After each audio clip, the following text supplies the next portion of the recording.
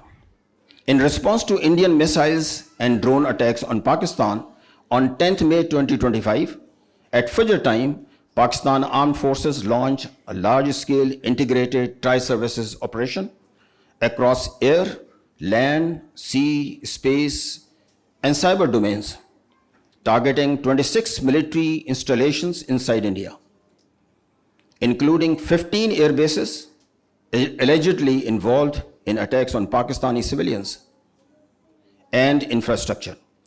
The coordinated strike hit Indian Air Force and Army facilities in Suratgarh, Sirsa, Adampur, Bhuj, Nalia, Batinda, Barnala, Halwara, Avantipur, Srinagar, Jammu, Mamoon, Ambala, Udhampur, and Pathankot, right from north till south, inflicting significant damage. The operation utilized Fateh series F1 and F2 surface-to-surface missile also, precision air munitions, loitering munitions, long-range artillery, and armed drones.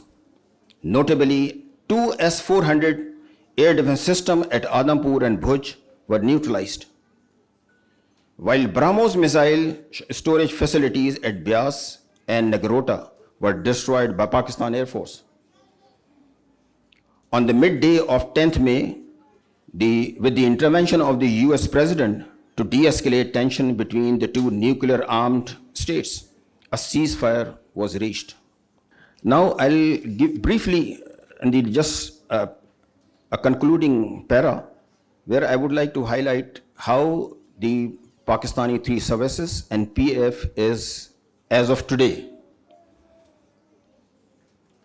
Gentlemen, the worldwide air power has emerged as a prime instrument of military strategy and vital prong of a national power potential. All recent wars are testimony to this fact. Likewise, in tech-intensive, information-driven age, character of air warfare has drastically changed. Through application of a long-range vectors, standoff weapons, manned and unmanned teaming, sub, super, and hypersonic missiles, electromagnetic spectrum operations, network-centric sensor-to-shooter grid. Under the strategic vision of the Chief of the Air Staff, Pakistan Air Force has shifted from platform-centric operations to multi-domain integrated air operations. Now there is a collaborative and synchronized employment of space, cyber, and electronic warfare to achieve cross-domain effects in air. Now we talk about invisible wars, interoperability, and deniability in multi-domain kill chain process. Air Force, being technology intensive, requires perpetual upgrades, self-reliance, and indigenous capability development. So there has been a number of doctrinal focus of the PF leadership in the shape of NASTAB, that is National Aerospace Science and Technology Park, which centers around Helix model, where academia, research and development, and industry are there within the aviation city. In times of crisis, Alhamdulillah, Pakistan PF leadership is to tall with composure, strategic clarity, and chivalry, keeping a fine balance of befitting response and escalation management. PF, Alhamdulillah, stalled Indian aspirations to assert regional hegemony and establish new normal built around Rafale S-400 and a rhetoric of nuclear bluff.